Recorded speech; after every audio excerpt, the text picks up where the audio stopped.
Welcome, everybody, to Cup with Gup on this Thursday, October 28th. Hope you're doing well. We have a little Bermuda Championship update, ownership review. We'll get straight into the NFL Thursday night showdown.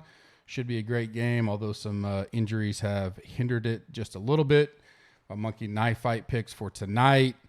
And then we will wrap it up. I'll be back later with the coin flip, and then back tonight with Ryan on the hot route, where we break down the entire NFL main slate on Sunday.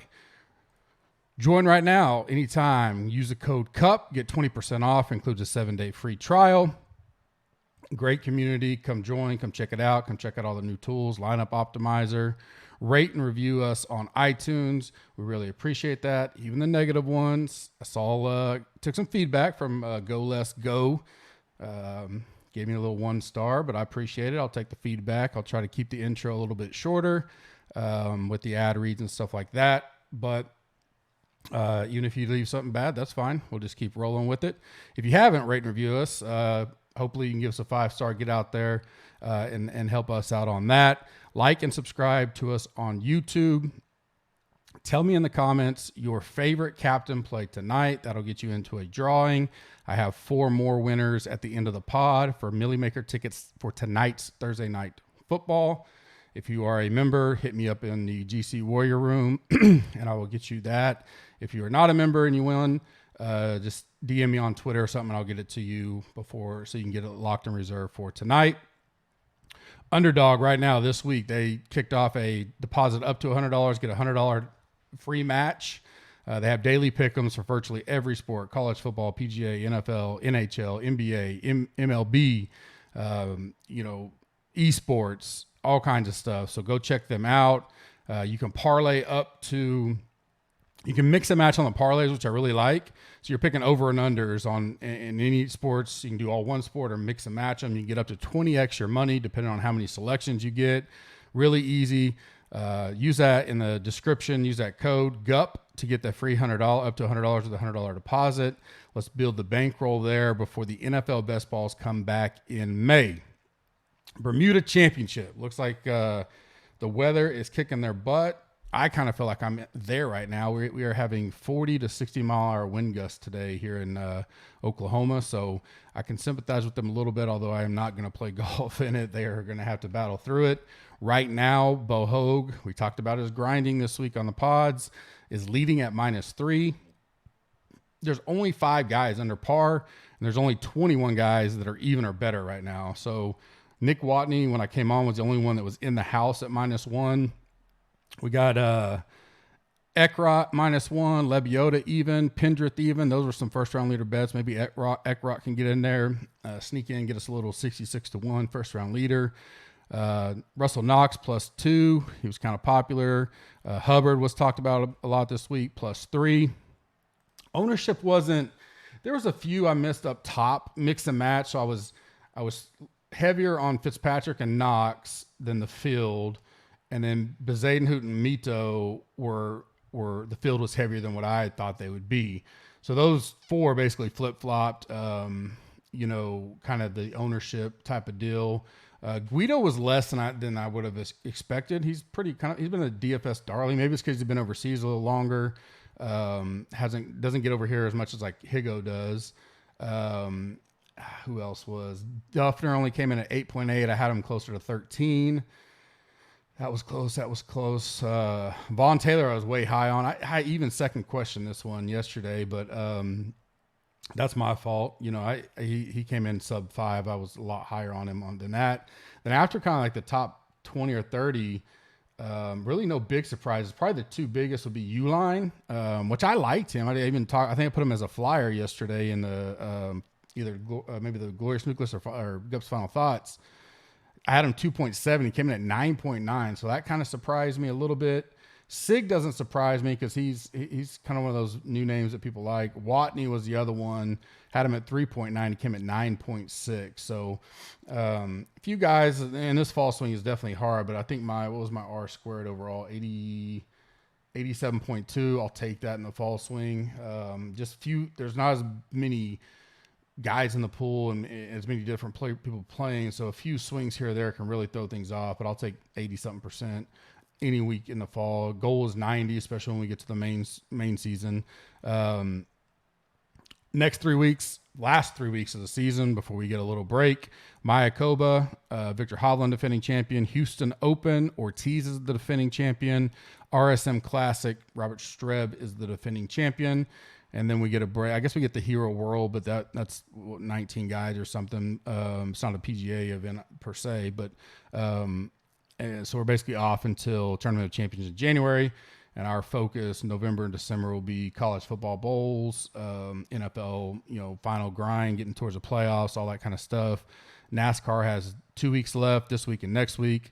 So some of these sports, we're going to get a little bit of a break after what seems like a really long time, because since the reboot of COVID, it's just been nonstop, especially golf. So it'd be nice to take just a little bit of a break away from that, and get some things updated on the site for us. Thursday night showdown, like I mentioned, what looked a week ago to be a very, very exciting game tonight. Still is, but you lose Devontae Adams and Alan Lazard to COVID, and then the defensive coordinator, I believe, is also out to COVID. J.J. Watt looks like to be out for the year now. He's just so injury prone. So that sucks for the Cardinals. Line is Cards -6, over under 50.5. Implied score, Cards 28.25, Packers 22.25. Like I said, Adams, Lazard, Max Williams, J.J. Watt are out. Alexander is still out in the secondary for Green Bay, which I think does hurt them. Questionable, DeAndre Hopkins. He seems to always just be on that. I expect him to play tonight. Darrell Daniels, he could be the number 2 tight end behind Ertz, potentially, but probably not a factor at all.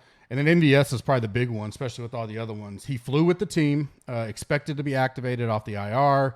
I think he plays tonight. Could possibly be limited on snaps. I think it's one we need to watch leading up to kickoff. Maybe we get something on the field, some updates, see how he looks. He could easily not. I mean, it's a hammy, so anytime with that, that's the other worry about him tonight is he could start, but you can pull that hammy, again. But there's not a lot of options for Green Bay. So he's going to be a tough one to decipher. We'll see what that looks like closer to kickoff. My prediction, I got the Cardinals winning by 1, 28-27. I like the over. I lean the Packers +6. I guess I could. My only fear is if somehow Cardinals jumped out on them, you could see a dud by the Packers, kind of like the Saints did in week 1.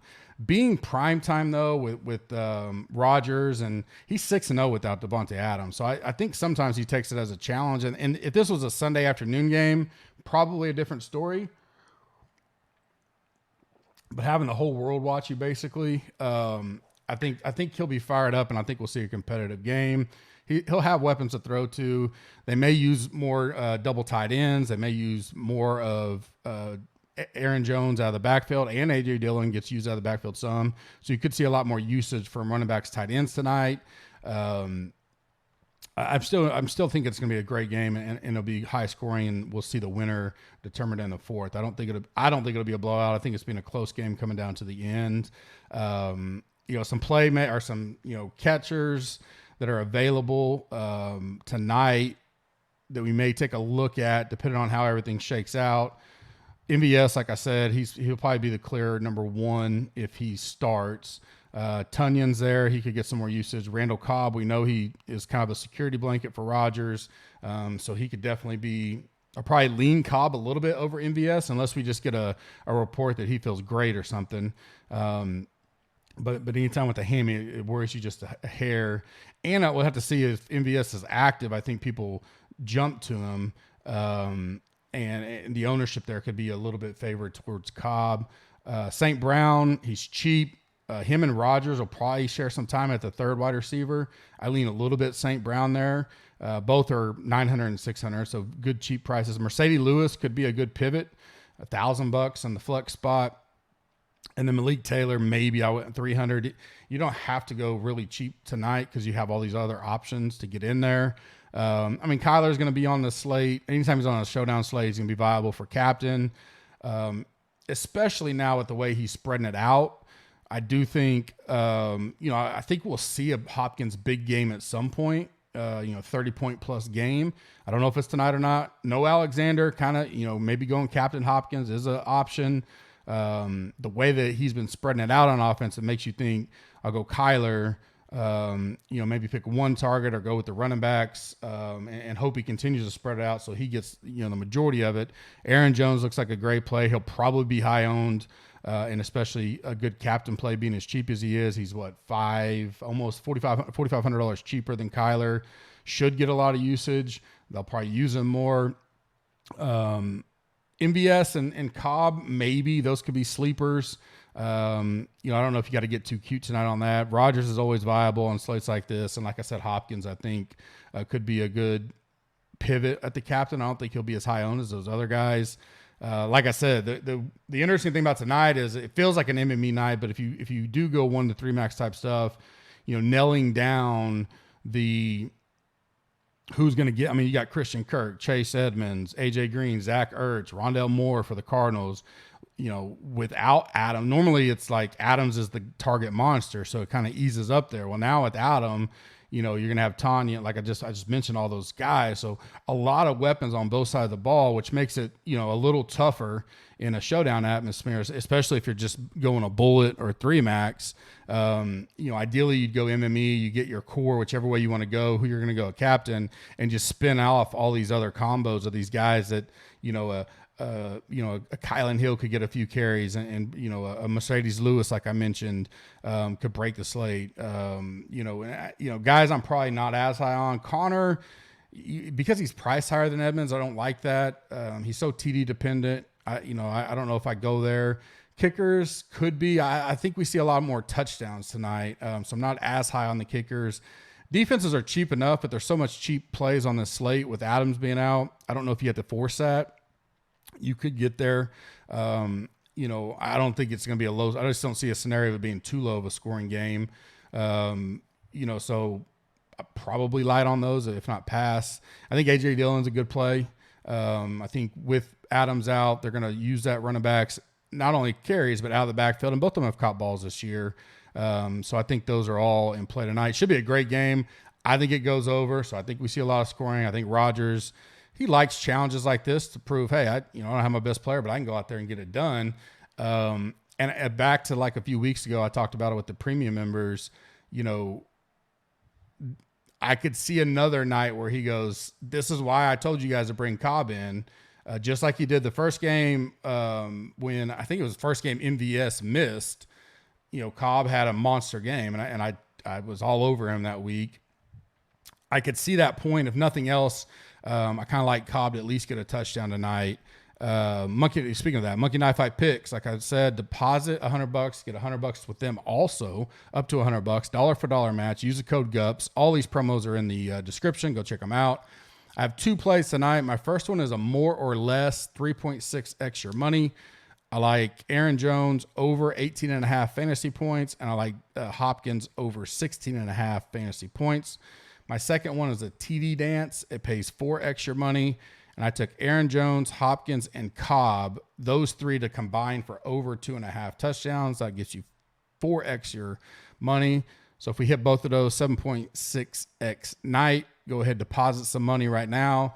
Get those in. Let's build some bankroll over there as well. Like I mentioned, coin flip out later today. The hot route with Ryan out tonight. Read option college football DFS main slate with Bobby Berger out tomorrow morning. Sunday, I'll be live around either in Slack or do a live show at 9 East or 10 Eastern, 9 Central. Come check out all our new tools. The Green Machine Optimizer, 20% off with the code CUP. Our 4 winners for Millie tickets tonight: Hutchings 07, SJU 09. Those were both iTunes reviews. Brian Miller and Michael Carter. If you reach out to me, I will get you set up. I hope you guys have a blessed day, and I will see you later on today. Thanks.